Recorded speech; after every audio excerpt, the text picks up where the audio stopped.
Hello everyone, welcome back. Next topic in debugging. Use typeof to check the type of a variable. You can use typeof to check the data structure or type of a variable. This is useful in debugging when working with multiple data types. If you think you are adding two numbers but one is actually a string, then results can be unexpected.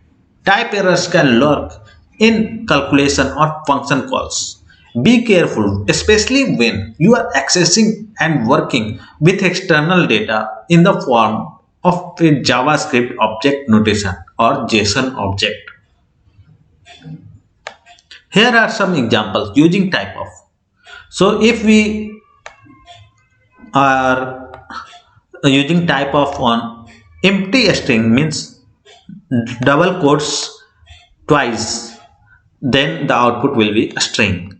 In case of 0, it will be number. In case of arrays or objects, it will be object.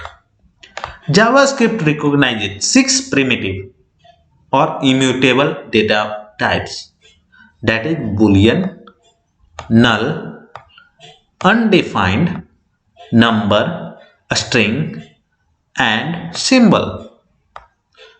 New with ES6, that means symbol is new and with ES6, and one type for mutable items, object. This one is mutable, is the type of mutable items. Note that in JavaScript, arrays are technically a type of object. Task for this challenge: add two console.log statements to check the type of each of the two variables 7 and 3 in the code.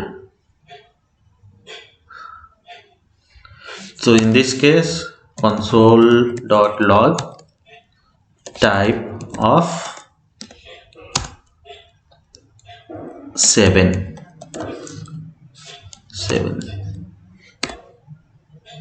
and we get number here, console.log type of 3, and this one is a string wrap because it's wrapped inside double quotes. So we can use typeof to check what type of data we are getting. So let's run the test and download my solution. Thanks everyone for watching. See you in the next video. Till then, bye bye.